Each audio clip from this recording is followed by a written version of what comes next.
Assalomu alaykum, aziz o'quvchilar. Obiddomna taklifi uchun katta rahmat. Darsni boshladik. Bugun siz dasturlash olamiga ilk qadam qo'yasiz. Tayyor bo'lsangiz, boshladik. Siz har kuni o'yin o'ynaysiz, telefon ishlatasiz va internetga kirasiz. Ammo o'ylab ko'rganmisiz? Bu dasturlar aslida qanday yaratiladi? Bu sehr emas, bu dasturlash. Dasturlash bu kompyuterga buyruq berish jarayoni. Kompyuter inson kabi fikrlamaydi.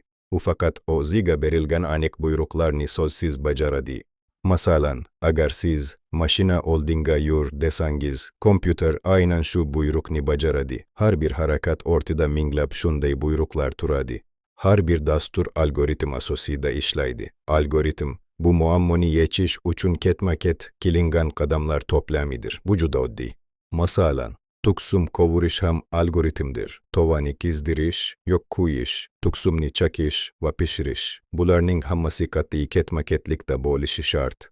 Dasturlashda ham buyruqlar aynan mana shunday ketma-ket yoziladi. Agar birinchi qadam seto bo'lsa, butun dastur noto'g'ri ishlashi mumkin.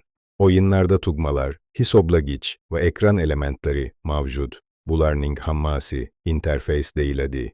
Interfeys foydalanuvchi va dastur o'rtasidagi aloqa vositasi. Siz joystick, klaviatura yoki sensor ekran orqali dasturga buyruq berasiz. Bu qurilmalar interfeysning bir qismi bo'lib, muloqotni osonlashtiradi. Kompyuter ma'lumotni qabul qiladi va natijani chiqaradi. O'yinda tugma bosilishi bu kirish ma'lumoti, mashinaning harakati esa chiqish natijasidir. Kompyuter faqat raqamli ma'lumotni tushunadi, ya'ni oq va birlarni. Tovush va rasmlar avval raqamli ko'rinishga o'tkazilib, keyin qayta ishlanadi.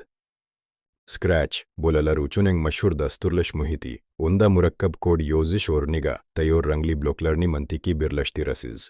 Vazifa: space tugmasi bosilganda mashina des qadam yursin. Yechim: when space key pressed, blokini olamiz va unga move 10 steps blokini ulaymiz. Tayyor. Dasturlash yordamida o'yinlar, ilovalar va hatto sun'iy intellekt yaratiladi.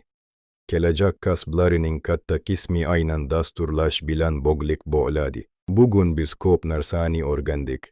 Obuna bo'ling, ulashing. Obiddomlarni alochi va zo'r o'quvchilari har doim birinchi. Keyingi darsda ko'rishguncha.